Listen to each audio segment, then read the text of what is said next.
Hi everyone, welcome back to my channel. My name is Denisse, and in this show we love to talk about Jesus and healthy living.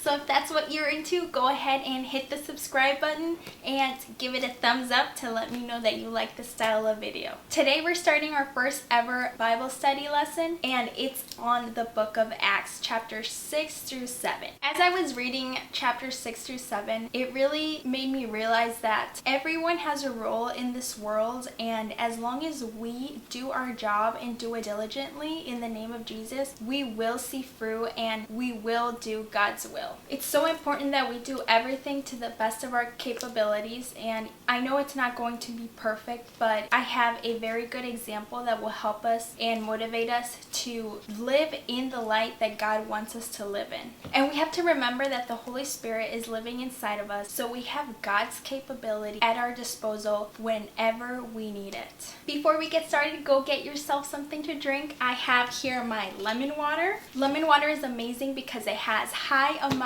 of vitamin C from the lemon, and it has antioxidants, and it hydrates us. What is better than that?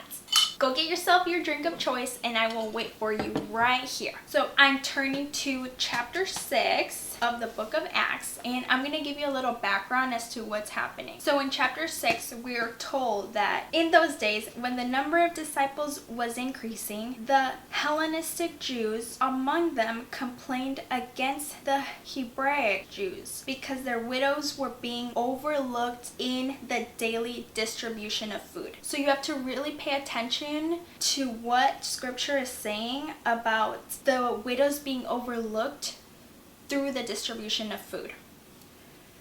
So the 12 gathered all the disciples together and said, "It would not be right for us to neglect the ministry of the Word of God in order to wait on tables." So they're basically saying we have to go disciple the people, we have to raise up the church of Jesus, and we can't waste our time with this small task at hand. We have to find somebody who is gonna do the job, do it well, do it in the name of Jesus, while we go and disciple the people. So in verse 3 it says, "Brothers and sisters, choose 7 men from among you who are known to be full of the Spirit and wisdom.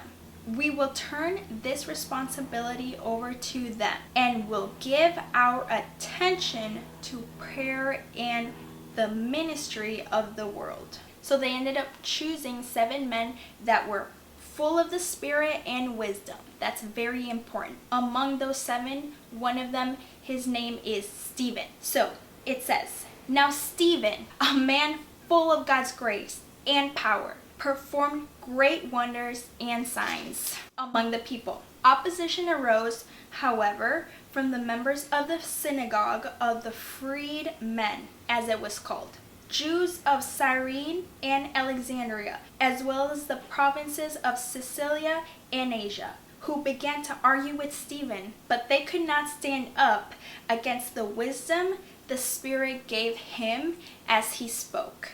Then the Jewish leaders went ahead and did something that they are known to have done in history many times, and they even did it to Jesus. So then the Jewish leaders of the synagogue, then they secretly persuaded some men to say, "We have heard Stephen speak blasphemous words against Moses and against God." So this stirred up the people. Everyone freaked out, and they were all really mad at Stephen for doing this. It says here, they seized Stephen and brought him before the Sanhedrin. They produced false witnesses who testified, "This fellow never stopped speaking against this holy place and against the law. For we have heard him say that this Jesus of Nazareth will destroy this place and change the customs Moses handed down to us." It says here in chapter 7, verse 1, "Then the high priest asked Stephen, 'Are these charges true?'" It says here Stephen's speech. So Stephen goes ahead and gives this really long speech. It's this long. It's this part, and this part. That's how long it is. It's a huge, long speech that he's giving to the Jewish leaders, and he's giving to the high priest and everybody who's listening.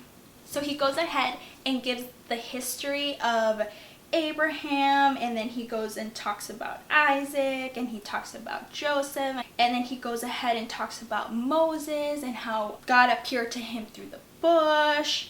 But to conclude his speech to the people, he says, "You stiff-necked people." That always makes me laugh. Like, I just imagine somebody who's stiff-necked. It's funny. He says, "Your hearts and ears are still uncircumcised. You are just like your ancestors. You always resist the Holy Spirit. Was there ever a prophet your ancestors did not persecute? They even killed those who predicted the coming of the righteous one. And now you have betrayed and murdered him. You have received the law that was given to you through angels, but you have not obeyed it." It's so insane what happens next. The Jewish leaders were so angry that Stephen was literally calling them out. Through history, he's showing them that God was there, that God helped them, that God brought them out of Egypt, slavery, from Babylon. But the reason they ended up there was because of the Jewish people's own doing. They neglected the word of God, the commandments of Moses, and they went ahead and lived life the way that the surrounding towns around Israel were living at the time. So because of this, in verses 54 through 58, it shares how they actually stoned Stephen. I can't even imagine getting stoned to death for talking about Jesus. And oh my goodness, the things they went through and the things some people go through in other countries when they talk about Jesus. We really have to remember that we all don't have the liberty to freely talk about Jesus all over the world. But I would love to talk about Stephen. You guys got the background and you got the insight on what happened to him after he spoke that bold speech to the Jewish leaders. Can you just imagine calling them all out? You're sitting there in trial and you're just calling all of them out for failing to listen to the prophets, for failing to listen to Jesus, for failing to follow God. That is something that we can all imagine being something that was so great and not your ordinary speech that you give the Jewish leaders. But I want to talk about Stephen, and I want to talk about his original duty. Do you remember that his original job was to help the widows and make sure they were getting their food? Do you remember that? But the disciples wanted to make sure that they chose someone who was full in the Spirit and full of wisdom. And that really relates to us, to the church, to the body of Christ in our daily lives. You may think like, oh, I'm not a pastor, I am not doing this, I'm not doing that, who am I? I'm nobody, I'm nothing. But in reality, we each play a very strategic role in God's plan for this world and for His kingdom. So you really have to know who you are in Christ and then act on those things. When you are put in a situation to show the world who God is, who Jesus is, you have to do it. And you just always have to live this way because you have no idea who you're influencing and what kind of help you're bringing to people.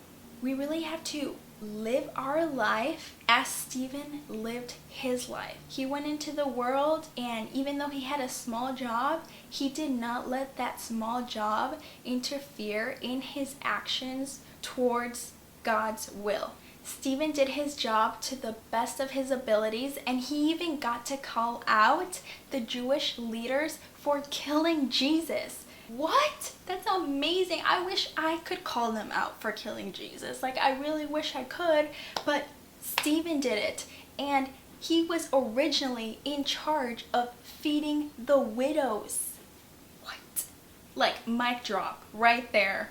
The Jewish leaders were literally being legalistic, pretending like they were doing the right thing in God's eyes, when in reality, they were most definitely not. Stephen got to call them out and say, like, no, you are not doing this, and you are not living the right way that God wants you to live. You killed Jesus. Like, you literally killed Jesus. I want to motivate you to do your job.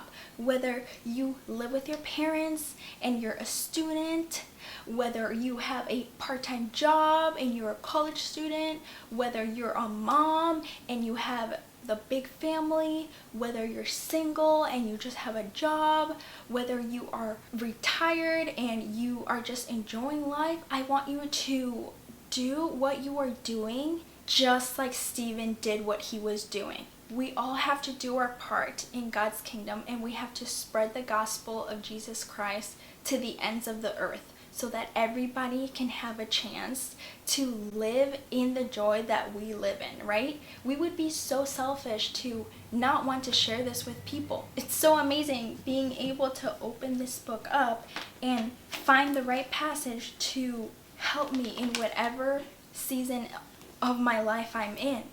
And I think that every person in this earth deserves the right to have the same thing in their life too.